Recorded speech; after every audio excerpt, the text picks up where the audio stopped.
Teacher जो पढ़ाता है उसी का होता है सब कुछ, सारा कंसर्न, ठीक है। तो अध्यापक क्या करता है, टीचर क्या करता है, पूरी क्लास को कंट्रोल रखता है, ठीक है। जो भी इंस्ट्रक्शनल या एक्टिविटी जो भी कुछ होता है वो टीचर के अकॉर्डिंग होता है, बच्चे को इसमें ध्यान में नहीं रखा जाता। टीचर की जो मर्जी होती है टीचर वो पढ़ाता है क्लास में, ठीक है। तो ये सारी बातें इसमें दे रखी हैं। जो अध्यापक यानी कि टीचर सेंटर जो टीचिंग होती है उसमें विद्यार्थियों को जो स्वतंत्रता होती है वो नहीं होती है, और ना ही उनकी क्रिएटिविटी डेवलप नहीं होती है, क्योंकि सारी चीजें टीचर अपने अकॉर्डिंग पढ़ाता है, चाहे वो लेक्चर मेथड से पढ़ाए या वह किसी अदर मेथड से पढ़ाए, ठीक है। तो सारा का सारा कंट्रोल टीचर के ऊपर होता है, तो उसी को हम क्या बोलते हैं, टीचर सेंटर्ड अप्रोच बोलते हैं। देखो अगर आज प्रेजेंट की बात की जाए तो आज जो अप्रोच अपनाई जाती है वो है आपकी चाइल्ड सेंटर्ड अप्रोच, और जो पहले जो अप्रोच अपनाई जाती थी वो थी टीचर सेंटर्ड अप्रोच, ठीक है। टीचर ने जो बोल दिया वही पत्थर की लकीर है, वही सबको करके आना है। तो अब ये तो था हमारा टीचर सेंटर्ड टीचिंग होती क्या है। अब बात आती है चौक बोर्ड की, और टीचर जो टॉक है उसका क्या उद्देश्य है। तो चौक बोर्ड का भी क्या है, बहुत इंपॉर्टेंस है हमारे यहाँ पर, ठीक है, क्योंकि जो भी काम है वो चौक बोर्ड की सहायता से ही ऑलमोस्ट। देखो अगर मान लीजिए कहीं पर भी स्कूल में अगर प्रोजेक्टर वगैरह नहीं है, स्मार्ट बोर्ड वगैरह नहीं है, तो वहां पर किसका काम है, तो वहां पर आपको एक ब्लैक बोर्ड जरूर मिलेगा, ठीक है। तो ब्लैक बोर्ड क्या है, यहाँ पर बताया गया है कि जो आप देखते हो कि काले रंग से पेंट कर दिया जाता है, ठीक है, तो वह क्या कहलाता है, आपका ब्लैक बोर्ड कहलाता है। इसके बड़े महत्व होते हैं। देखो ये काले रंग से पेंट तो देखो हमारे जमाने में किया जाता था, अब तो क्या आ गए हैं, वो ग्रीन वाले बोर्ड आ गए हैं, ठीक है। तो ये ब्लैक बोर्ड तो जब हम पढ़ते थे तब पेंट करके ब्लैक कलर के बनाते थे। तो इसका क्या इंपॉर्टेंस है, तो जो मेन जो पॉइंट है उनको पॉइंट्स को हम क्या है ब्लैक बोर्ड पर लिख देते हैं, जिससे बच्चे को समझने में क्या हो जाती है, आसानी हो जाती है। मान लीजिए बीच में कोई डिफिकल्ट वर्ड आ गया पढ़ने में, मैं बोल के बता रही हूँ तो बच्चे को हो सकता है वो चीज ना समझ में आए, अगर मैं उसको लिख देती हूँ तो बच्चा क्या उसको इजीली अंडरस्टैंड कर लेता है, ठीक है। टीचर के लिए भी क्या है, ये एक बहुत बड़ा सहारा होता है, जिससे वह क्या अपनी टीचिंग को क्या करता है, सक्सेसफुल बनाता है। टीचर द्वारा लगातार बोलने से छोटे बच्चों के का क्या है, मन नहीं लगता। अगर उनको क्या कुछ लिखा हुआ दिखाई देता है तो वो देख के उसको लिख लेते, तो क्लास में क्या है उनका एक्टिवनेस बनी रहती है, ठीक है। ब्लैक बोर्ड पर टीचर छात्रों के सामने लिखता है, जिसका प्रभाव अन्य चीजों की अपेक्षा अधिक पड़ता है, इससे उनके पढ़ने में इंटरेस्ट बना रहता है। अगर मान लीजिए कोई भी आपके पास टीचिंग मटेरियल रिसोर्सेज नहीं है तो आप ब्लैक बोर्ड से भी बहुत अच्छे से अपने पॉइंट्स को क्लियर करवा सकते हैं, ठीक है। आराम भी मिलता है, जो ब्लैक बोर्ड है उस पर लिखने से टीचर को कुछ आराम भी मिलता है, क्योंकि लगातार बोलने से क्या होता है, टीचर भी थकावट में आ जाता है। तो ऐसी कंडीशन में जब वह क्या है लिखना शुरू कर देता है तो क्या होता है, बोर्ड पर इस प्रकार की उसको थकावट नहीं होती है। और पाठ सुनते सुनते भी बच्चे क्या हो जाते हैं, बोर हो जाते हैं, तो उनको क्या करना होता है, ब्लैक बोर्ड पर लिख देते हैं, तो बच्चे भी थोड़ी देर के लिए क्या है उनका वो भी एक्टिवली पार्टिसिपेट करते हैं उन सारी चीजों को अपनी नोटबुक में नोट डाउन करने के लिए। तो जो ब्लैक बोर्ड है वो आपकी टीचिंग को क्या बनाता है, इफेक्टिव बनाता है। लिखने में केवल चौक का ही खर्चा नहीं है, बल्कि क्या है ये एक बहुत ही सस्ता साधन है। प्रोजेक्टर लगवाओगे आप क्लास में लाखों रुपए लगेंगे, चौक का क्या है, चौक का डिब्बा आ जाता है 20-25 या 30-40 रुपए का, ठीक है। तो ये क्या है आपका, वो चौक का डिब्बा आपका कम से कम हफ्ता 10 दिन चलता है, ठीक है। तो ये क्या है आपको पढ़ाने का जो एक है ये एक सस्ता साधन है। तो ये थी हमारी इंपॉर्टेंस ब्लैक बोर्ड की या चौक बोर्ड की। ये इसका ऑब्जेक्टिव क्या, क्यों लगाते हैं हम ब्लैक बोर्ड क्लास में, ठीक है। एक तो ब्लैक बोर्ड के द्वारा जो कॉम्प्लेक्स जो चीजें हैं उनको इजी किया जा सकता है, हम ब्लैक बोर्ड पे उनको समझा सकते हैं। मान लो मैथ सब्जेक्ट है, मैथ सब्जेक्ट आप बोल के समझा सकते हो, नहीं समझा सकते, उसको हम ब्लैक बोर्ड पे लिखते हैं, बच्चा उसको देखता है सुनता है तो क्या होता है उसको वो इजीली अंडरस्टैंडेबल होता है। छात्रों का ध्यान केंद्रित करने के लिए जितने भी स्टूडेंट हैं उनको अपनी तरफ ध्यान केंद्रित करने के लिए, ठीक है। बच्चे का मान लीजिए पढ़ाई में ध्यान नहीं है, ब्लैक बोर्ड पे लिख दिया तो सब बच्चों का ध्यान किसकी तरफ होता है, ब्लैक बोर्ड की तरफ होता है, ठीक है। ब्लैक श्यामपट बच्चे के लेख को सुधारता है, ठीक है। अध्यापक क्या सुंदर सुंदर राइटिंग में ब्लैक बोर्ड के ऊपर लिखता है, तो बच्चे भी क्या है उसी राइटिंग के अकॉर्डिंग लिखने की कोशिश करते हैं। ये टीचिंग जो एक्टिविटी है उसमें चेंज लाता है, ठीक है। लगातार सुनते सुनते क्या है हम बोर हो जाते हैं, जब हम बीच में लिखने लग जाते हैं तो हम थोड़े से क्या हो जाते हैं, एक्टिव हो जाते हैं। उसके बाद है अध्यापक वार्ता। अध्यापक वार्ता से अभिप्राय अध्यापक द्वारा शिक्षण के दौरान छात्रों से की जाने वाली बातचीत से है। फ्लैंडर्स के अकॉर्डिंग अध्यापक वार्ता। अब आती है भाई टीचर टॉक की बात। ये तो कि किसकी, ब्लैक बोर्ड की बात। ब्लैक बोर्ड क्यों जरूरी है हमारे लिए। अब बात आती है टीचर टॉक की, ठीक है। तो टीचर टॉक में क्या बताया गया है, अध्यापक द्वारा जब टीचिंग करते समय बीच बीच में जो बातचीत की जाती है उसको क्या बोला जाता है, टीचर टॉक बोला जाता है। टीचर टॉक ये क्या है, फ्लेंडर ने दिया था एक, फ्लेंडर ने जब एक क्लासरूम का एनालिसिस किया, उन्होंने अपनी स्टडी की, तो उन्होंने क्या है, दो तरह का इन्वायरमेंट उन्होंने बताया कि या तो टीचर टॉक होएगी क्लासरूम में, या स्टूडेंट टॉक होएगी, या बिल्कुल साइलेंस रहेगा। टीचर टॉक में जब टीचर जो जो काम करता है बोल के वो, फिर स्टूडेंट क्या क्या काम करते हैं वो वाली बातें आती है। तो इसमें एक होता है डायरेक्ट और एक होता है इनडायरेक्ट। डायरेक्ट जो होती है वो टीचर की होती है, ठीक है। टीचर क्या क्या डायरेक्ट तरीके से, जैसे लेक्चर देना, जैसे मैं लेक्चर दे रही हूँ आपको, गाइडलाइंस दे रही हूँ कि ऐसे करना है बेटा। और क्रिटिसाइज, मान लीजिए किसी बच्चे ने काम गंदा किया तो मैं उसको डांट भी लगा रही हूँ, क्रिटिसाइज भी कर रही हूँ। दूसरा और क्या होती है टीचर की टॉक, बच्चे की भावनाओं को स्वीकार करना, ये इनडायरेक्ट होता है। इनडायरेक्ट जैसे आपकी भावनाओं को स्वीकार, यानी कि आज आप मान लीजिए टीचर को ये पता लग जाता है कि आज कितने बच्चे पढ़ना चाहते हैं और कितने नहीं पढ़ना चाहते, तो बच्चे की जो भावनाएं हैं, जो व्यवहार हैं, ठीक है, हमें उसको दंड नहीं देना चाहिए, ठीक है। तो ये सारी चीजें विद्यार्थी तो उनकी भावनाओं को भी हमें क्या है, एक्सेप्ट करना चाहिए। बच्चे कोई भी क्या है आपको सजेशन दे रहे हैं तो हमें बच्चे के सजेशन को भी मान लेना चाहिए। प्रशंसा करना व प्रोत्साहित करना, हाँ जी, टीचर क्या है, जब कोई बच्चा बहुत अच्छा परफॉर्म करता है उसकी प्रशंसा भी करता है, जिससे बच्चे को मोटिवेशन मिलता है। आगे बच्चे के विचारों को स्वीकार करना और उनका उपयोग करना। अगर मान लीजिए क्लास में कोई बच्चा आपको अच्छी राय दे रहा है तो हमें उसको स्वीकार कर लेना चाहिए, ठीक है। प्रश्न पूछना, और टीचर का क्या काम होता है, प्रश्न पूछना। तो ये होते हैं टीचर टॉक में। और एक होती है स्टूडेंट टॉक। स्टूडेंट टॉक में दो तरह की होती है, या तो क्वेश्चन का आंसर देंगे बच्चे, या फिर मौन रहेंगे, चुप रहेंगे।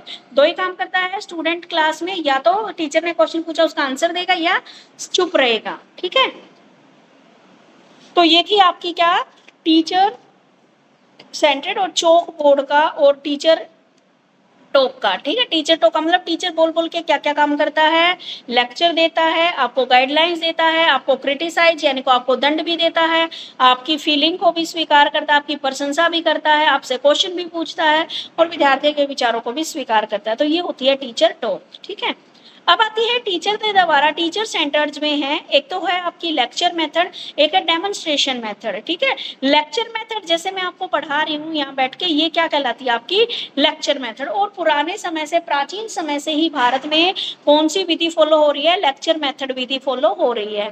क्योंकि यहाँ पर क्या है, हमारे ऋषि मुनियों थे, गुरुकुल में लोग पढ़ते थे, बच्चे पढ़ते थे, तो वहां पर व्याख्यान विधि के द्वारा ही, लेक्चर मेथड के द्वारा ही समझाया जाता था, ठीक है। ये अब लेक्चर मेथड के क्या है, ये बिल्कुल सस्ती होती है, सरल होती है, ठीक है। कोई टीचिंग एड हमें यूज नहीं करनी पड़ती, बालक से तर्क वितर्क करने की क्षमता डेवलप होती है, कम समय में अधिक से अधिक बच्चों को ज्ञान दिया जा सकता है, जो कंटेंट है वो जल्दी सी क्या हो जाता है, जल्दी कंप्लीट होता है।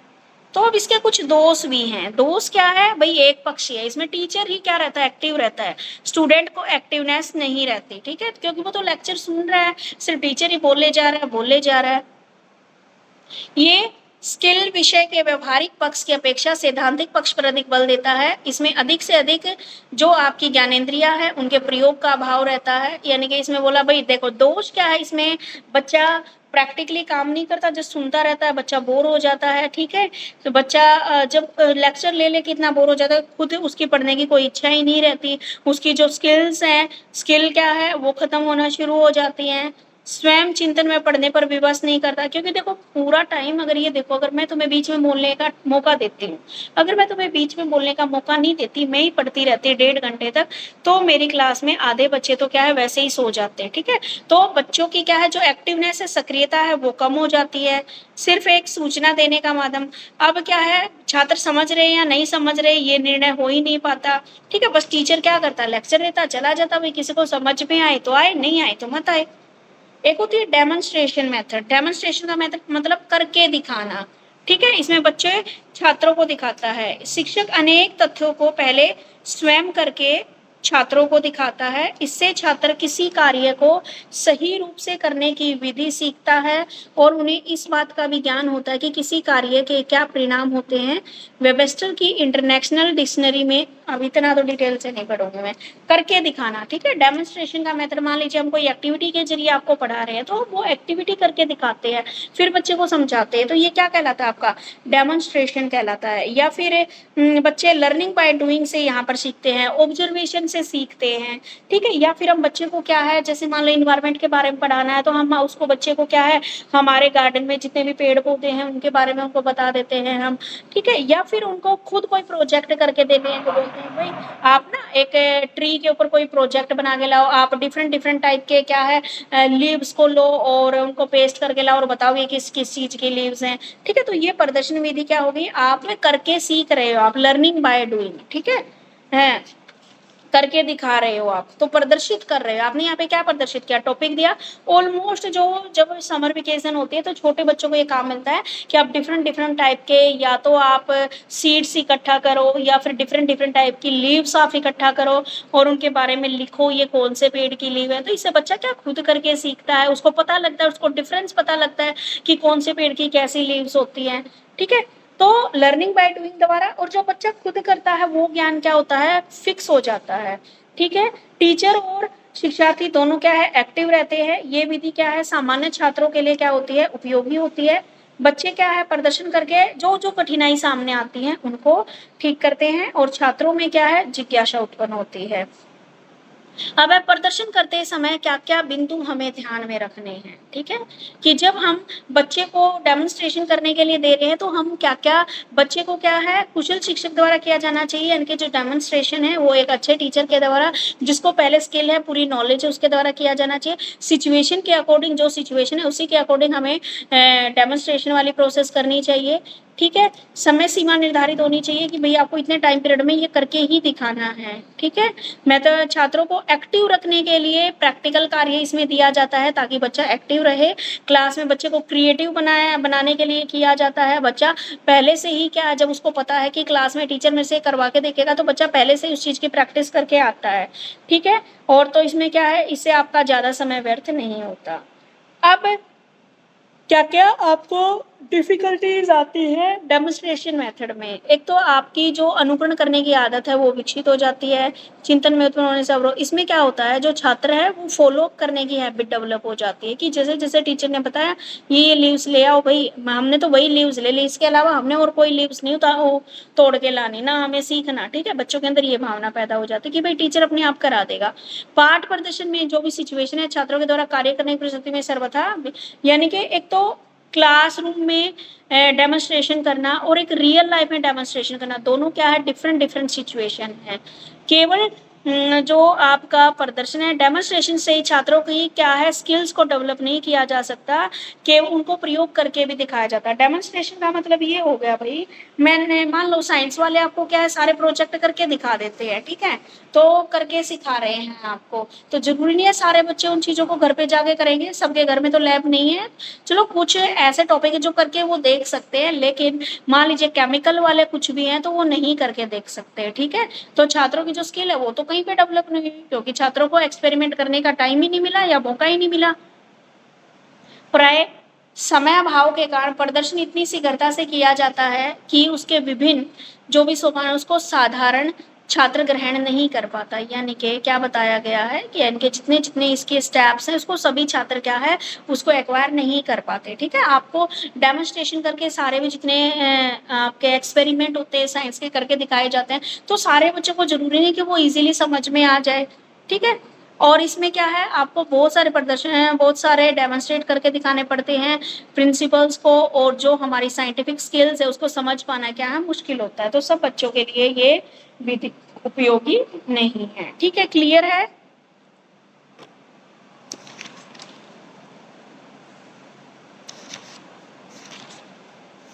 अब बात आती है आपकी child centred learning. Child centred learning क्या होती है बेटा, मान लीजिए मैं जब बच्चे को ध्यान में रखकर टीचिंग करा रही हूँ तो वो चाइल्डलेस लर्निंग होती है, ठीक है। अगर हम आज प्रेजेंट सिनेरियो की बात देखें तो जो हमारा प्रेजेंट का जो काम है वो चाइल्ड सेंटर्ड है। अब हम टीचर सेंटर्ड क्लासरूम नहीं है, चाइल्ड सेंटर्ड है।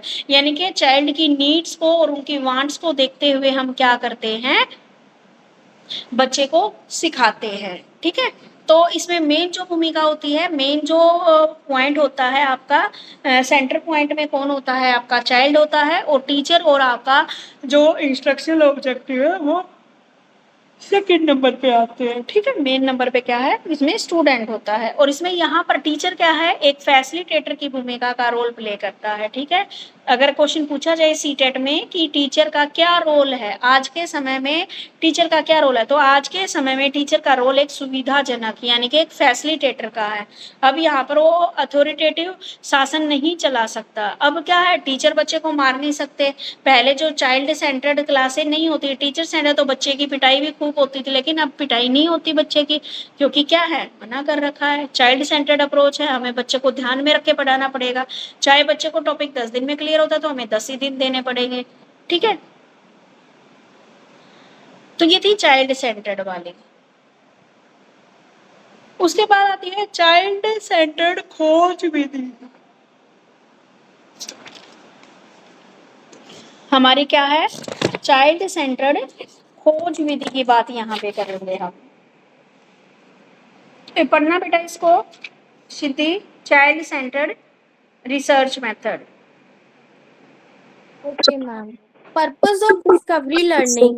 The type of learning has the following purpose. First, student will learn some procedures that are necessary in figuring out the things themselves. Second, develop attitudes and practice strategies used in a problem solving, inquiry, and research. Third, increase student ability to analyze, synthesize, and evaluating information. Fourth, instructive rewards such as satisfaction when makes a discovery motivate students in a classroom. Fifth, students are actively involved.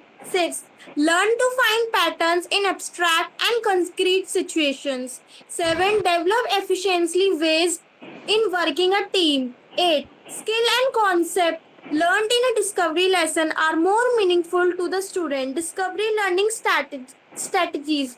The best is guided discovery where the teacher first encourage student to discuss with one another, second direct discussion towards useful outcomes, third monitor the flow of idea activities in the classroom, fourth teacher should be answer student question, fifth ask leading question, sixth provide some useful information when students need help, seventh after a discovery has been made, the teacher should help in formulating an understanding statement and to test reliability and validity. Drawbacks or demerits of a fear from discovery learning in a class. It takes too much time. It may lead frustration when student cannot discover. Student may discover many discovery are wrong. Guide to create as guiding discovery lesson class. For discovery learning, the class following guidance precautions are used. Have specific small objective, ask leading question, give useful resources to student, be prepared to guide student and give information. Class activities should be include discovery lessons for your class, discussing in 2-3s, presenting to your classmates. Ma'am, completed. Okay बेटे, देखो discovery learning के बारे में इन्होंने बताया। Discovery learning क्या होता है, जब हम बच्चे को रिसर्च करने की वो बोलते हैं। ठीक है, चाइल्ड सेंटर्ड लर्निंग, जिसमें बच्चा क्या करता है, खोजता है, अतीत की कोई घटनाएं हैं या कोई चीज है, तो हम उसके सामने एक ऐसी सिचुएशन पैदा करते हैं कि बच्चे को सर्च करके देखना पड़ता है। ठीक है, आप देखते हो आजकल तो क्या है, बच्चे को ऐसा हो गया कहीं सर्च नहीं, अब तो बस गूगल में सीधा सर्च मारते हैं। ठीक है, तो जो आपकी खोज विधि है या रिसर्च जो मेथड है, इसका प्रयोग ज्यादातर हम क्या है, सोशल साइंस एसएसटीज की जो भी फैक्ट हैं उनको एक्सप्लेन करने में इसका उपयोग करते हैं। इसमें हम क्या करते हैं, पास्ट की जो भी घटनाएं हुई हैं, जो भी आपके सामने अभिलेख हैं, उनके आधार पर हम क्या करते हैं, इसको डिस्क्राइब करते हैं। और जो ये रिसर्च मेथड होता है, इसमें इसका तात्पर्य एक ऐसी टीचिंग सिचुएशंस की खोज से है, जिसकी सहायता से जो इंस्ट्रक्टर है वो आपके तथ्यात्मक उद्देश्यों की प्राप्ति की जा सकती है, यानी कि आपके रिसर्च के मेथड के आधार पर आपके जो इंस्ट्रक्शनल ऑब्जेक्टिव्स हैं उनको अचीव करने की कोशिश की जाती है। स्वयं विद्यार्थी क्या करता है, उसको खोज के लाता है। खोज के लाने का मतलब, मान लो आपने तो एक प्रॉब्लम दे दी बच्चे को, ठीक है, कि भाई आपको ये काम आपको करके लाना है, ठीक है, प्रॉब्लम दे दी, तो बच्चा क्या करेगा, उसको चाहे वो कहीं से भी सर्च करके लाए, वो सर्च करके लाएगा और उन चीजों को क्या करेगा, कल जो प्रॉब्लम दी थी उसको सोल्व आउट करने की कोशिश करेगा, ठीक है। तो जो ये आपकी रिसर्च जो मेथड होता है, ये बच्चे के अंदर क्या है, उसकी जो एक इंक्वायरी जो ट्रेनिंग मेथड है उसका प्रयोग इसमें किया जाता है कि बच्चा छानबीन करता है, किसी और से, अपने घर से, घर वालों से पूछ के टॉपिक क्लियर कर सकता है, या फिर क्या कर सकता है, गूगल के माध्यम से, या फिर जो भी अदर जो बुक्स हैं लाइब्रेरीज में जाके, ठीक है। को आपने एक समस्या देनी है बच्चे को, कोई भी एक टॉपिक दे दिया कि भाई ये टॉपिक है, आप उस बच्चे को टाइम दे देते हो कि आपको ये काम करना है, ठीक है। तो खोज विधि, तो जो रिसर्च मेथड है इसमें टीचर क्या करता है, जस्ट आपको गाइडलाइंस देता है। जो स्टूडेंट होता है वो स्वयं क्या करता है, समस्या का समाधान खोजता है। क्या करता है, स्वयं जो आपकी समस्या है उसका समाधान खोजता है। तो खोज विधि के क्या क्या गुण हैं, तो खोज विधि क्या है, हमारी विद्यार्थियों की क्रियाशीलता के लिए अवसर उपलब्ध कराती है, ठीक है। बच्चे को क्या है, अब इसके क्या क्या आपको लाभ मिलते हैं कि विद्यार्थी स्वयं, अब जैसे मैं आपको टॉपिक दे देती हूँ, ठीक है, आपको क्लास में प्रेजेंट करने के लिए, तो ये क्या है, एक रिसर्च ही मेथड है, प्रेजेंटेशन मेथड। आपको मैंने जस्ट टॉपिक दिया, आप चाहे उसको गूगल से सर्च करके लाओ मेरे लिए, चाहे आप क्या है उसको अपनी बुक से पढ़ो, एक बुक से पढ़ो, 10 बुक से पढ़ो, कुछ फर्क नहीं पड़ता, मेरे को तो जस्ट क्या चाहिए, टॉपिक चाहिए, ठीक है। तो आपको मैंने एक समस्या दी, आप उसको सर्च करके लिखते हो या फिर आप उसको कैसे भी करते हो, ठीक है, और फिर आप अगले दिन उसको प्रेजेंट करते हो। तो इससे आपके अंदर क्या होता है, आपके अंदर एक तो उस टॉपिक की नॉलेज बढ़ जाती है, आप स्वयं काम करते हो तो उसके आधार पर क्या है, आपकी जो थिंकिंग पावर है वो डेवलप होती है, क्योंकि आपने सोचा कि भाई और क्या क्या इसके अंदर हो सकता है। आपकी जो रोट लर्निंग है वो खत्म हो जाती है, क्योंकि आपने खुद काम किया उस चीज पे, तो आपको चीजों को रोट करने की जरूरत ही नहीं है, रटने की जरूरत ही नहीं है। आपकी जो कॉग्निटिव डेवलपमेंट है, जो आपकी इफेक्टिव डेवलपमेंट है, आपकी जो ये सारी की सारी डेवलपमेंट आपकी संभव हो जाती है, ठीक है।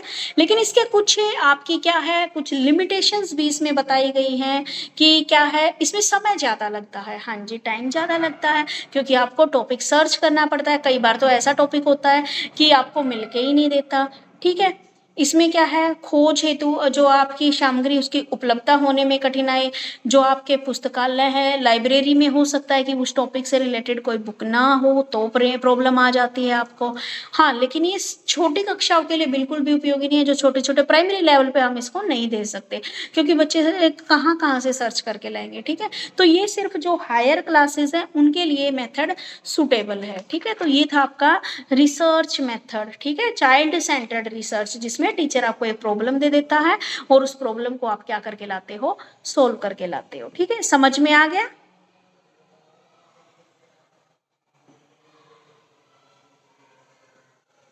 सिद्धि, प्रियंका, अनीशा, 3 बच्चे एक्टिव हैं, बाकी बच्चे भी हैं क्लास में, सुप्रिया भी है, नाजिया भी है, देवानंद भी है। चलो ठीक है, सारे आगे आती है आपकी आनंदपूर्ण अधिगम विधि। आप एंजॉयमेंट करते करते कैसे, एंजॉयफुल लर्निंग मेथड, ठीक है। एंजॉय करते करते किस तरीके से आप पढ़ते हो, तो इसको क्या है, जब आप कोऑपरेटिव लर्निंग करते हो ना तो उसको आनंदपूर्ण लर्निंग कहा जाता है। कोऑपरेटिव लर्निंग का मतलब सहयोगी शिक्षण जिसको आप बोलते हो, जब हम एक साथ मिलकर किसी टॉपिक को करते हैं तो इसको आनंदपूर्ण लर्निंग कहते हैं। अब मान लो कई बार ऐसा हो जाए, मैंने टॉपिक दे दिया, मैंने 2 बच्चों को एक टॉपिक दे दिया, तो क्या है, जब 2 बच्चे मिलकर उस चीज के ऊपर काम कर रहे हैं तो वो क्या हो जाता है, वो काम आपके लिए ईजी हो जाता है। यानी कि मिलजुल कर जब हम कोई काम या कोई पॉजिटिव स्टेप उठाते हैं तो वो क्या कहलाता है, हमारे लिए आनंदपूर्ण लर्निंग हो जाती है। अब मान लो तुमने क्लास में मैंने मान लो अचानक कोई टेस्ट ले लिया, तुम क्लास में 10 बच्चे हो, किसी ने लर्न नहीं किया था, हाँ, लेकिन क्लास में सबने सुना था, तो तुमने कोऑपरेटिव लर्निंग कैसे की, भाई मैडम तो क्लास में नहीं है, सिद्धि, तेरे को तो इसका मीनिंग याद होगा, सिद्धि ने सबको मीनिंग लिखवा दिया। किसी को इसकी क्या है, खुशी को इसकी डेफिनेशन याद थी, खुशी ने सबको डेफिनेशन याद लिखवा दी, ठीक है। नवीन को क्या था, इसकी एडवांटेजेस याद थी, वो सबको लिखवा दिया। किसी ने हानियां लिखवा दी, किसी ने इसका कुछ लिखवा दिया। ऐसे करके मतलब तुम्हारा टॉपिक कंप्लीट हो गया, ठीक है। कंप्लीट हो गया तो तुम्हें जो उस टाइम पे आनंद मिलेगा ना, ओहो पढ़े भी नहीं थे लेकिन फिर भी बड़ा अच्छा टेस्ट हुआ, ठीक है। तो ऐसे ही क्या है, जब आपको कोई टॉपिक या प्रॉब्लम दी जाती है और उस प्रॉब्लम पे तुम मान लो 5-7 बच्चे मिलके काम कर रहे हो, तो उस मिलके काम करने से जब तुम्हारा टॉपिक पूरा होता है और जो तुम्हें आनंद आता है, वही क्या कहलाती है, आपकी आनंद पूर्ण अधिगम विधि, ठीक है। एंजॉयफुल लर्निंग मेथड या कोऑपरेटिव लर्निंग मेथड भी इसको बोलते हैं। और ये देखो बेटा, ये आपकी इच्छा अनुसार होता है। अब मैं बोल दूं कोऑपरेट करना है, लेकिन तुम लोग आपस में कोऑपरेट नहीं करोगे तो मैं क्या करूंगी, ठीक है। तो सहयोग क्या है, इच्छानुसार होना चाहिए।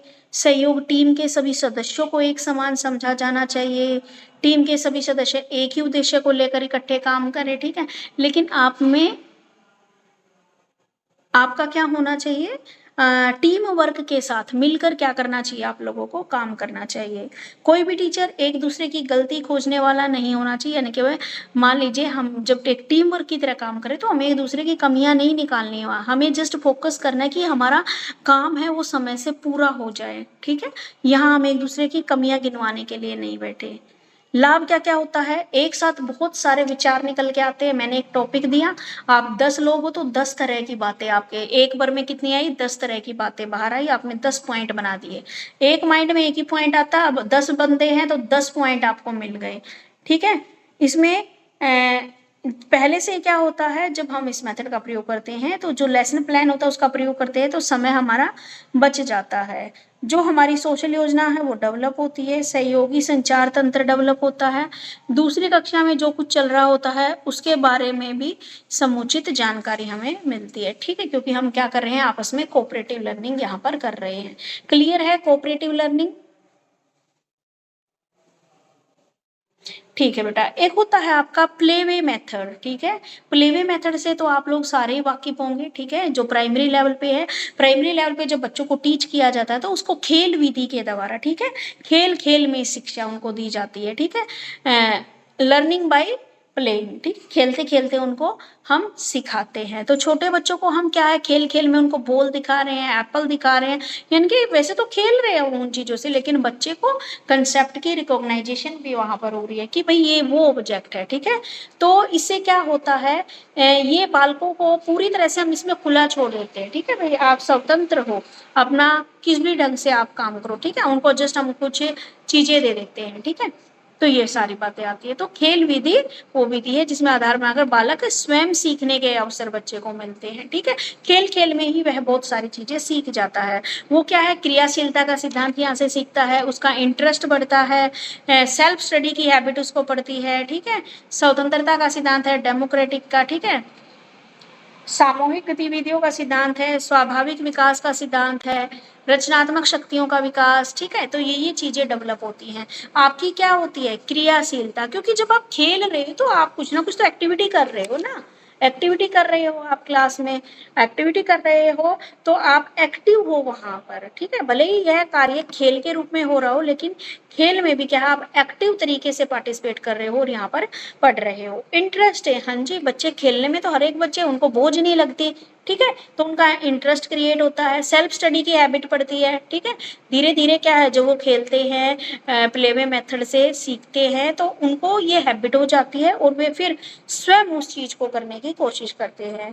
बच्चे को स्वतंत्रता होती है खेल में, भाई तू कोई भी चीज चुन सकता है। उसके बाद जो आपकी ग्रुप एक्टिविटी होती है उसका सिद्धांत है, इससे क्या है, बच्चों के अंदर ग्रुप की भावना, समूह की भावना का भी, भाई जिस बच्चों के साथ वो खेल रहा है तो उसको अपने दोस्त मानता है, उनके ऊपर मान लीजिए किसी एक बच्चे को किसी ने पीट दिया तो सारे बच्चे खड़े हो जाएंगे, ठीक है। तो क्या है, ये हमारे ग्रुप जो एक्टिविटीज हैं उनका सिद्धांत है, ग्रुप की भावना को डेवलप करती है। बच्चे का जो स्वाभाविक विकास है, पुस्तकें पढ़कर तथ्यों की जानकारी देकर इतना डेवलप नहीं होता जितना कि बच्चा खेल वाले मेथड से सीख जाता है। उसके बाद है आपका रचनात्मक शक्तियों का विकास। ये जो मेथड है इस बात में विश्वास करती है कि प्रत्येक बच्चे में कुछ ना कुछ क्रिएटिविटी होती है, और जब उसको इन्वायरमेंट ऐसा मिले या उसको अवसर ऐसे मिले तो वह इन क्रिएटिविटी का पूरा क्या कर सकता है, लाभ उठा सकता है। ठीक है, और तो खेल मेथड है जो आपकी प्लेवे मेथड है, उसकी क्या क्या लाभ होंगे बच्चे को, क्या है उसके पर्सनैलिटी डेवलप होगी, उसकी ओवरऑल डेवलपमेंट होगी, बच्चा क्या है डिसिप्लिन सीखेगा, बच्चा सोशलाइजेशन होगा, बच्चा अदर बच्चों से मिलेगा, उससे दो चार बातें सीखेगा, सोशलाइजेशन होगा। ठीक है, उसके आत्म अनुशासन में रहेगा बच्चा, क्या है खेल विधि के आधार पर अनेक टीचिंग मेथड भी डेवलप होंगे। ठीक है, सब शिक्षा में सहायक होती है और अध्यापक की बदलती हुई भूमिका। अब टीचर क्या है यहाँ पर जब प्लेवे मेथड से पढ़ाया तो वो आपको मार नहीं रहा है यहाँ पर। ठीक है, अध्यापक का कार्य बच्चों को सीखने के लिए एक उचित एनवायरनमेंट क्रिएट करना है। ठीक है, और आवश्यकता के अनुसार उसको उनका मार्गदर्शन करना है। खेल विधि की परिसीमाएं, जहाँ खेल विधि के अनेक लाभ है वहां पर इसकी कुछ हानियां भी है। जैसे खेल विधि सब तरह के ज्ञान के लिए काफी नहीं है। बिल्कुल सही बात है भाई, सारे टॉपिक तो हम प्लेवे मेथड से नहीं करा सकते, कोई टॉपिक लेक्चर मेथड से कराना पड़ेगा, कोई टॉपिक अलग मेथड से कराना पड़ेगा। ठीक है, खर्चीली है, जो खेल विधि है वो बहुत खर्चीली है, और इसमें जिन उपकरणों का प्रयोग किया जाता है वो क्या होते हैं, वो काफी महंगे होते हैं। ठीक है भाई, अब आप खेल विधि से सिखा रहे हो तो खेल से रिलेटेड जितनी आपको मटेरियल है वो भी तो चाहिएगा, तो ये क्या है आपके लिए एक खर्चीली विधि है। जीवन संघर्ष के लिए तैयारी नहीं, निरंतर खेलते रहने से बालक क्या होता है, जीवन के प्रति गंभीरता उसकी कम हो जाती है, और बालक भविष्य में आने जिसमें सफल होने के लिए व्यक्ति गंभीरता का होना आवश्यक है। खेलों में बालक रुचि से भाग लेते हैं लेकिन जीवन के कार्यों में क्या है वो इंटरेस्ट नहीं दिखाते हैं। प्रशिक्षित एवं समर्पित अध्यापकों का अभाव, कि जो ट्रेंड टीचर होते हैं ठीक है उनकी कमी है, जिसे व्यवसाय के प्रति दो तरह समर्पित हो परंतु वर्तमान में अध्यापक की व्यवस्था करना। ठीक है, इनके इस विधि में शिक्षा देना विशेषता क्या है, हमारी ट्रेनिंग पर निर्भर करती है, और प्रशिक्षित इसमें क्या होता है जब एक ट्रेंड टीचर होता है वही अच्छे से क्या है बच्चे को प्लेवे मेथड से सिखा सकता है। अब मान लीजिए मेरे को बोल दिया जाएगा इनको क्रिकेट से, भाई मुझे तो नहीं आता तो क्या है, तो एक जो टीचर होता है इनका उनको क्या होना चाहिए, तो जो ट्रेंड टीचर है उनका भी क्या है अभाव है, यानी कि उनकी भी कमी है, इस वजह से भी ये प्लेवे मेथड में कंप्लीट नहीं हो पाया। क्या ये समझ में आ गया आपको प्लेवे मेथड?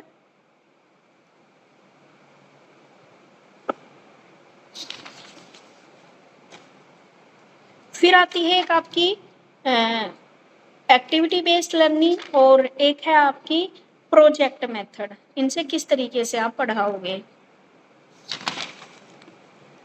सिटी इसको ना शॉर्ट में एक्सप्लेन कर दो। एक्टिविटी बेस्ड लर्निंग, आपको कोई एक्टिविटी दे दी जाती है करने के लिए?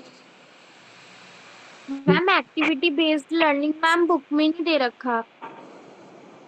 अच्छा, नहीं दे रखा?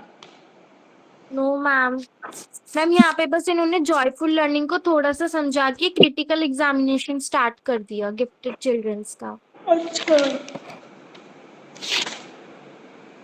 नहीं मेरे तो अभी ये 2-3 टॉपिक और हैं, लेकिन एक बार थोड़ा सा बता दे। पता तो है ना आपको activity based learning? Yes ma'am. Activity के माध्यम से, और प्रोजेक्ट में हम बच्चे को प्रोजेक्ट दे देते हैं जैसे समर वेकेशन में देते हैं, तो इनको थोड़ा सा हमारी ओके मैम, जो हमारी एक्टिविटी बेस्ड होता है ना कि आप चैप्टर में से क्वेश्चन ले लो या चैप्टर में से जो आपको टॉपिक इजी लगे वो ले लो, तो उससे क्या होता है हम जो अपना नॉर्मल लर्निंग कर रहे हैं, जैसे हम अपने पेपर की जो तैयारी कर रहे हैं वो इजी हो जाएगी। मैम ने कोई असाइनमेंट के अकॉर्डिंग हमें एक्टिविटी दी, मैम का उद्देश्य क्या था, मैम का उद्देश्य था कि बच्चे का टाइम कंज्यूम होके बच्चा उस टॉपिक को भी अच्छे से कर लेगा। असाइनमेंट के अकॉर्डिंग हमने क्या किया, हमने अपना एक टॉपिक भी रेडी कर लिया और हमारा असाइनमेंट भी रेडी हो गया, तो एक्टिविटी बेस्ड लर्निंग हम इसको बोलेंगे। अब आ जाता है project based learning. Project based learning क्या होती है? प्रोजेक्ट बेस्ड लर्निंग देखिए, प्रोजेक्ट का मतलब होता है कि आपने किसी भी सब्जेक्ट का या फिर कोई किसी भी टॉपिक पे एक प्रोजेक्ट बनाया। प्रोजेक्ट जो आपका असाइनमेंट होता है वो अलग होता है, प्रोजेक्ट आपका अलग होता है। तो आपने किसी भी एक पर्टिकुलर टॉपिक लिया, उस पे जो प्रोजेक्ट बनाया, उस पे जो रिसर्च करी, उस पे जो आपने टॉपिक्स लिए, उसको हम प्रोजेक्ट बेस्ड लर्निंग होती है। एक्टिविटी बेस्ड लर्निंग, आप कम टाइम में कर सकते हो। प्रोजेक्ट बेस्ड लर्निंग जो होती है आपकी थोड़ी सी टाइम कंज्यूमिंग होती है। एक्टिविटी बेस्ड लर्निंग तो आप सारा जो आपका मटेरियल था आप लेकर आए और आपने उसको नोट डाउन कर दिया अपनी नोटबुक में। या फिर एक्टिविटी बेस्ड लर्निंग जैसे मैथ्स की क्लास होती है, अब जो छोटे बच्चे होते हैं फॉर एन एग्जांपल, अगर हम उनको एकदम से नोटबुक दे देंगे कि आपको 1 to 10 कोई भी काउंटिंग लिखनी है, तो बच्चे क्या होगा, उनका जो इंटरेस्ट होगा वो थोड़ा कम होगा। लेकिन अगर हम ना ड्राइंग के बेसिस पे, जैसे ड्राइंग हमने कोई बटरफ्लाई बनाई और उस बटरफ्लाई पे हमने सर्कल्स ड्रॉ करे, हमने कुछ सर्कल्स क्या करे, जो कुछ सर्कल्स को हमने एम्प्टी छोड़ दिया, खाली छोड़ दिया। हमने 1 लिखा, फिर 2 का सर्कल एम्प्टी छोड़ा, फिर 3 लिखा, फिर हमने 4 और 5 जिस सर्कल पे लिखना था वो हमने बटरफ्लाई जब हमने बनाई थी उसमें एम्प्टी छोड़ दिया। तो ऐसे जो हमारा जो बच्चा होगा, जो स्टूडेंट होगा, उसको बहुत इंटरेस्ट आएगा एक्टिविटी करने में। अब प्रोजेक्ट वे मेथड का एग्जांपल लें तो यहाँ पे तो बच्चा क्लास में जब कोई चीज परफॉर्म कर रहा है तो एक्टिविटी बेस्ड लर्निंग हो गई। अब प्रोजेक्ट जब हम अपना पूरा कंप्लीट कर लेते हैं चैप्टर, जब हमारा लास्ट में जब सेशन कंप्लीट होने वाला होता है, तो हमें अपनी रिक्वायरमेंट की हमने जो अपनी पूरी क्लास में सीखा है उसको एक शॉर्ट वे में दिखाना, हम वो प्रोजेक्ट मेथड से बताते हैं। Ma'am completed. वेरी गुड बेटा, समझ में आ गया सबको?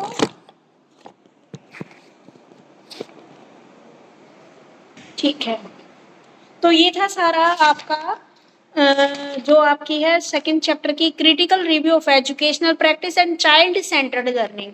कि चाइल्ड सेंटर्ड लर्निंग हम किस किस तरीके से कर सकते हैं, कौन कौन से तरीके से कर सकते हैं भाई चाइल्ड सेंटर्ड लर्निंग? हम बताना जरा, जो आज पढ़े हैं नाम बता दो। मैम जॉयफुल लर्निंग हो गई, पर्पस ऑफ डिस्कवरी लर्निंग हो गई, हाँ जी। और मैम हम बच्चे को प्रोजेक्ट टी मेथड हो गया, आपका प्ले वे मेथड हो गया, है ना? Yes ma'am. और डेमोन्स्ट्रेशन मेथड हो गया, जिसमें बच्चे को एंजॉय आता है, ठीक है, बच्चा मजे से पढ़ता है। तो वो सारी क्या आपकी चाइल्ड सेंटर्ड लर्निंग।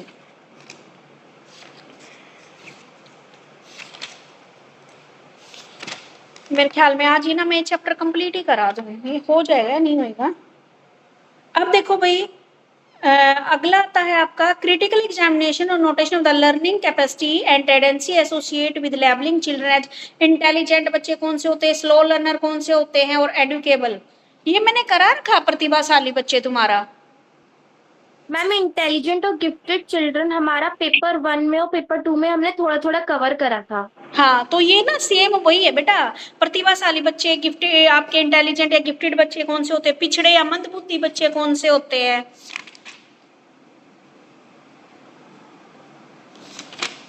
बस यही 2 पॉइंट है, मंदबुद्धि बच्चों का और इंटेलिजेंट बच्चों का।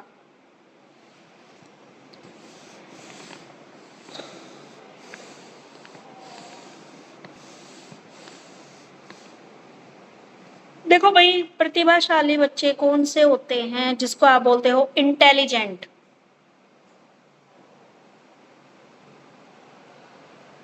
इंटेलिजेंट बच्चे कौन से होते हैं भाई, जो बच्चे क्या होता है, अपने स्तर के जितने भी बच्चे होते हैं उनकी कैपेसिटी उनसे अधिक होती है, उनकी कैपेबिलिटी, और वो समाज में क्या है, एक नई चीज या नई दिशा देना चाहते हैं, तो उसको क्या बोलते हैं हम, गिफ्टेड चाइल्ड या इंटेलिजेंट बच्चे जो भी बोलते हैं, ठीक है। ये बच्चे जिनका आईक्यू लेवल सामान्य लेवल से, सामान्य आईक्यू लेवल से ऊपर होता है। सामान्य जनरल जो आईक्यू लेवल होता है वो 110 होता है, जो एक, और इससे ऊपर जिनका आईक्यू लेवल होता है वो बच्चे क्या होते हैं, आपके इंटेलिजेंट बच्चों में आते हैं, या फिर जो गिफ्टेड बच्चे हैं, प्रतिभाशाली बच्चे हैं, उनके अंदर उनको शामिल किया जाता है, ठीक है। तो प्रतिभाशाली बालकों की क्या क्या विशेषताएं होती है, जो उनका आईक्यू लेवल होता है वो ज्यादा होता है, ठीक है।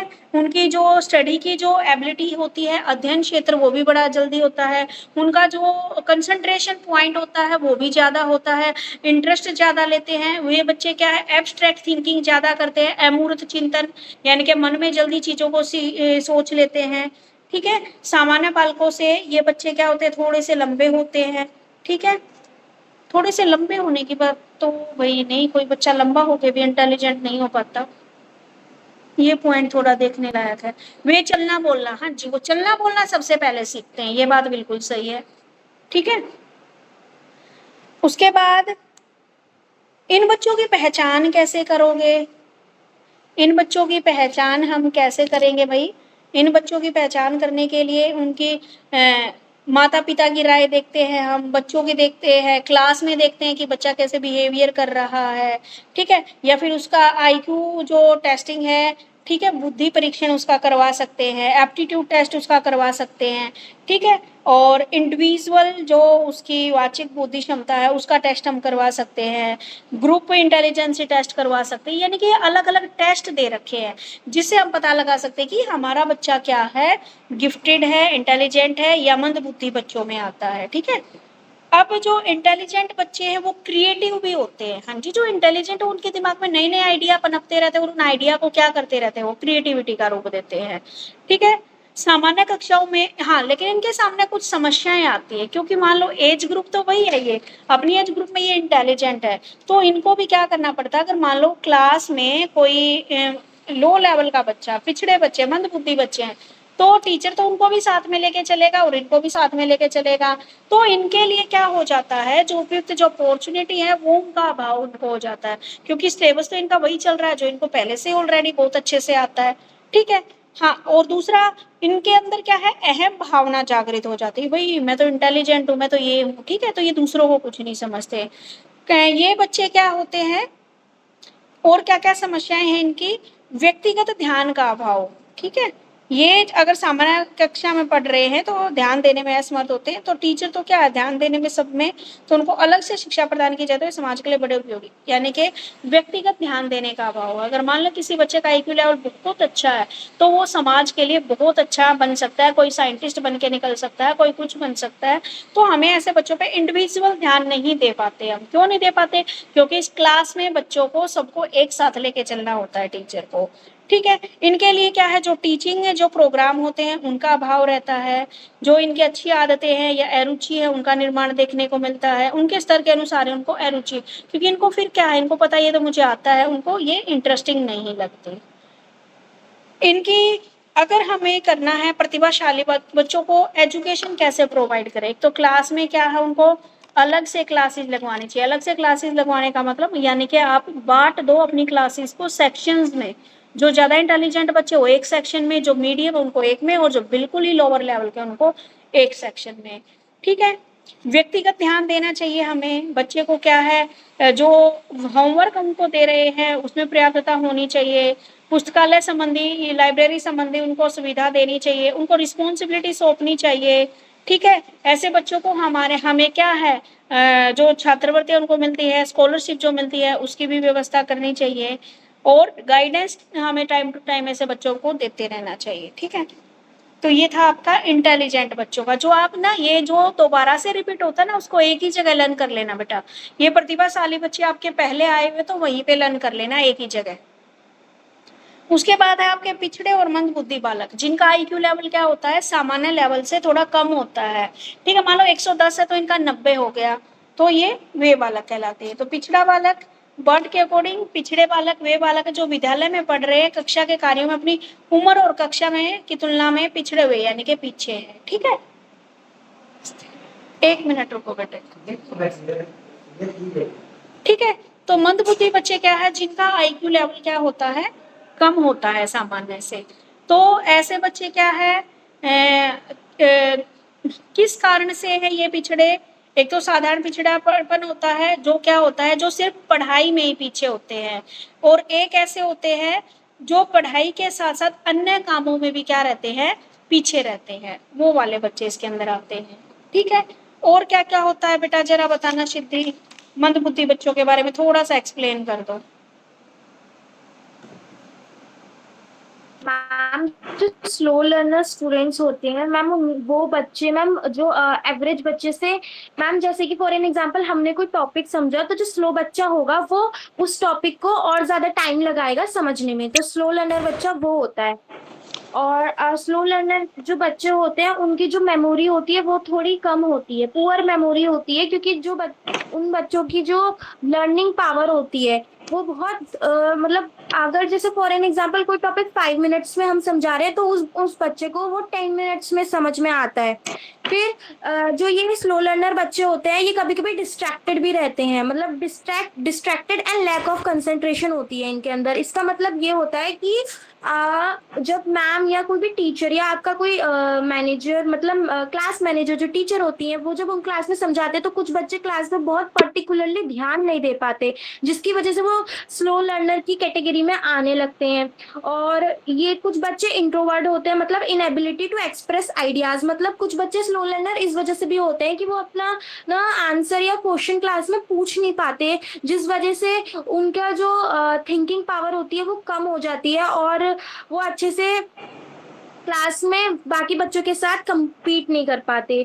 फिर इनके अंदर जो एक और चीज देखी गई है कि slow learner do poorly in school and they are emit a relation with other. Slow learner जो होते हैं, जो सोशली उनका जो ग्रुप होता है उसमें वो बच्चे, जैसे कि क्लास में बहुत सारे स्टूडेंट्स होते हैं तो जब टीचर से कभी कभी समझ नहीं आता तो जो बच्चे होते हैं वो अपने फ्रेंड्स से पूछते हैं कि मेरे को ये क्वेश्चन नहीं आया या फिर ये मैम ने ना कल ये करवाया था तो आप मेरे को दोबारा से समझा दीजिए। लेकिन वो बच्चे इंट्रोवर्ट कैटेगरी में आने की वजह से वो अपने फ्रेंड से भी नहीं पूछ पाते, तो ये थोड़ी लिमिटेशंस होती हैं स्लो लर्नर की।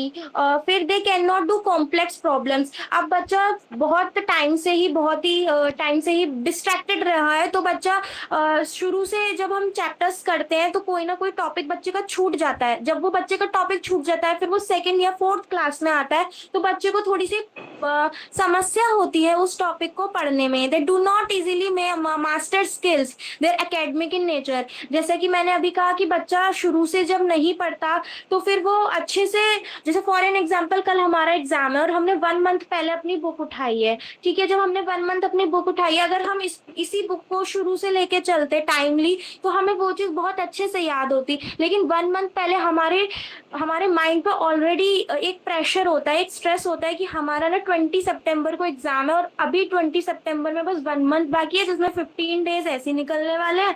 5 डेज हम अपना इसको करेंगे लेकिन टाइम कम पड़ जाता है 24 आवर्स में, तो ये भी थोड़ी दिक्कत होती है। फिर they lose track of time and can not convey what they have learn from one task. अब जो स्लो लर्नर बच्चे होते हैं, जैसा कि स्लो लर्नर बच्चे एग्जाम जैसी आ जाता है तब करना स्टार्ट करते हैं तो वो सिर्फ एग्जाम टाइम में वो जितना पढ़ सकते हैं उतना ही पढ़ पाते हैं, लेकिन जो उसका कॉन्सेप्ट, जो वो चैप्टर या फिर वो लाइन समझाना चाहती है वो उसको कन्वे नहीं कर पाते। So we should remember that if a child is not doing well in one class does not mean that the student is a slow learner. Very few children stand out in all the subjects. लेकिन slow learner का मतलब हमारा ये नहीं है कि बच्चा class के अंदर अच्छे से परफॉर्म नहीं कर रहा है। Very few children stand out in all subject. कुछ ही बच्चे होते हैं क्लास के अंदर जो बहुत अच्छा परफॉर्म कर पाते हैं। जो हमारा स्लो लर्नर है वो 2 पार्ट्स में डिवाइडेड होता है, चिल्ड्रन रिक्वायरिंग सेपरेशन और children requiring integrating general setup. अब चिल्ड्रन रिक्वायरिंग सेपरेशन क्या होता है? This type of slow learner have one or the other severe form of learning retardation and educational backwardness due to the limited abilities such as retarding mental development along with the some socio psychological deficiencies. Such slow learners require more attention, schooling, education in a separate school and special classes. देखिए, children required separation का मतलब होता है जरूरी नहीं है कि बच्चा क्लास में डिस्ट्रैक्टेड ही हो, बच्चा क्लास में अच्छे से परफॉर्म ना कर पा रहा हो। कुछ बच्चे जो बाय बर्थ जो होता है उनको कुछ मेंटली रिटार्डेशन, कुछ डिसीजेस होती है जिस वजह से भी बच्चा परफॉर्म नहीं कर पाता है। तो ऐसे बच्चों के लिए एक अच्छी बेटर स्कूलिंग बच्चे को एक्स्ट्रा क्लास दे हम, ठीक है, हम जो बाकी बच्चे हैं उनके साथ बच्चे को सोशली करके उनको एक ट्रैक पे लेकर आए और education separate school special classes, और उनके लिए एक्स्ट्रा क्लासेस बार बार हम तब तक कराएं जब तक बच्चे को अच्छे से समझ ना आ जाए। इसके अंदर सेकंड होता है children requiring integrated general setup. These children have less severe learning retardation and academic backwardness and this can be tracked properly in the integrating general setup by existing school. In fact, the backwardness of such children are of two types, general and specific. General and specific backwardness. These children suffering from general backwardness are weak in all the subjects and school curriculum. Children suffering from specific backwardness lay behind one or two specific subjects only, while in other his progress will be satisfied. देखिए, children requiring integrated general setup क्या होता है, इसके अंदर ये कह रहा है कि जो mental retardation जो बच्चे को प्रॉब्लम होती है वो थोड़ी कम होती है। कुछ जैसे कि चिल्ड्रन रिक्वायरिंग सेपरेशन में ज्यादा बताई जा रही थी, लेकिन children requiring integration general setup में वो कम बता रहे हैं। वो कह रहे हैं यहाँ पे दो टाइप्स के बच्चे होते हैं, एक होते हैं जनरल, एक होते हैं स्पेसिफिक। जनरल पर्सन जो होता है वो सारे ही सब्जेक्ट्स में वीक होता है, जैसे इंग्लिश, हिंदी, मैथ्स, साइंस, मतलब हर ही सब्जेक्ट में उसका जो एकेडमिक स्कोर है वो कम है, वो फॉलो अप नहीं। जो आपका स्पेसिफिक होता है, स्पेसिफिक जैसे कि बहुत सारे सब्जेक्ट्स होते हैं आपके क्लास में, तो कभी कभी क्या होता है, हम अच्छे से उसको हमने जैसे 5 सब्जेक्ट्स हमारे 6 थे, जो हमारा लास्ट सब्जेक्ट था उसमें कम आ गए, तो वो जिसमें बच्चा एक दो सब्जेक्ट में कम मार्क्स लाता है उसको हम स्पेसिफिक बोलते हैं, लेकिन जनरल जो बच्चा सारे ही सब्जेक्ट्स में वीक होता है उसको, इसको ओवरकम करने के लिए बच्चे को फिर वही कि एक्स्ट्रा क्लासेस देनी चाहिए, तब तक जब तक बच्चा अच्छे से समझ ना पाए उसको सोशली करे। तो ये था आपका टाइप्स ऑफ स्लो लर्नर, और आपका कि स्लो लर्नर स्टूडेंट्स कौन से थे। Ma'am completed. वेरी गुड बेटा, वेरी गुड। ठीक है, तो आज आपका जो ये सेकंड चैप्टर है कंप्लीट हो गया है। ठीक है, और अब मैं आपको काम बता रही हूँ। अब आपकी क्लास लगेगी 26 से, क्योंकि 18 से लेकर 25 तक मेरे फाइनल एग्जाम है। ठीक है, कल हॉलीडे है। क्या बोल रहे हो नवीन?